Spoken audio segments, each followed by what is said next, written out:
नमस्कार, आप देख रहे हैं खबर इंडिया न्यूज।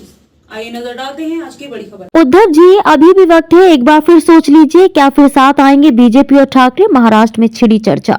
महाराष्ट्र सियासत में उद्धव ठाकरे गुट और शिंदे बीजेपी गठबंधन के बीच जमकर आरोप प्रत्यारोप की खबरें अक्सर सामने आती रहती हैं। दोनों तरफ के नेताओं द्वारा एक दूसरे पर छींटाकसी भी अक्सर होती रहती। बावजूद इसके रोज एक दूसरे पर आग उगलने वाले नेता आज विधानसभा में एक साथ नजर आए। आपने सही पहचाना, हम बात कर रहे हैं उद्धव ठाकरे और महाराष्ट्र के उप मुख्यमंत्री देवेंद्र फडणवीस की। अरसे बाद आज दोनों नेता एक साथ विधानसभा में नजर आए। इस दौरान दोनों नेता एक दूसरे से हंसकर बातचीत करते हुए नजर आए। इस मामले के बाद राज्य की सियासत में फिर इस बात की चर्चा शुरू हो गई है कि क्या देवेंद्र फडणवीस और उद्धव ठाकरे दोबारा हाथ मिलाएंगे। इसके पीछे भी वजह है।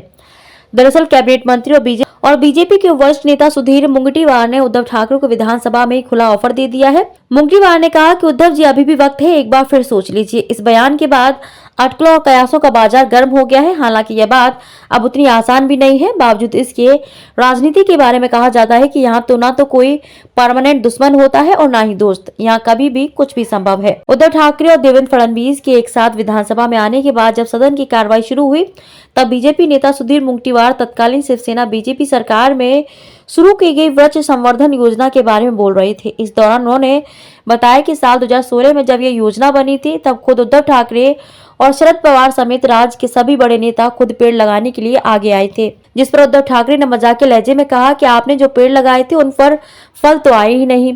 इस पर जवाब देते हुए सुधीर मुंगटीवार ने कहा कि हम आपसे मिलकर बार बार यही कह रहे थे कि पेड़ों में फल जरूर आएंगे, लेकिन आपने तो उन पेड़ों से ही रिश्ता तोड़ लिया। मैं खुद आपसे आकर आपसे मिला था, यह भी बताया था कि किस पेड़ को कौन सी खाद देनी है, लेकिन आपने पेड़ों को गलत खाद दी, फिर पेड़ में फल कैसे आएगा। इस बात पर फिर उद्धव ठाकरे ने मजाकिया लहजे में कहा कि आप मुझे खाद के बारे में बता रहे थे या फिर निरमा पाउडर के बारे में। इस पर तपाक से जवाब देते हुए मुंगटीवार ने कहा, मैं आपको खाद के बारे में भी बता रहा था, निरमा पाउडर तो जेब में था, जिस पर दूसरा नाम था। आपको शायद कुछ गलतफहमी हुई। उसके बाद मुनगंटीवार ने कहा कि उद्धव जी, अभी भी कुछ बिगड़ा नहीं, एक बार आप दोबारा ठंडे दिमाग से सोचिए। मुनगंटीवार के इस बयान के बाद यह कहा जा रहा है कि उन्होंने दोबारा उद्धव ठाकरे के सामने दोस्ती का हाथ बढ़ाया है। हालांकि मीडिया से बातचीत के दौरान उद्धव ठाकरे ने कहा कि फडणवीस के साथ मुलाकात और बातचीत महज एक संयोग था। खबरों में अब तक के लिए बस इतना ही। फिर होगी आपसे मुलाकात ऐसी ही बड़ी खबर के साथ। तब तक के लिए नमस्कार और देखते रहिए खबर इंडिया न्यूज।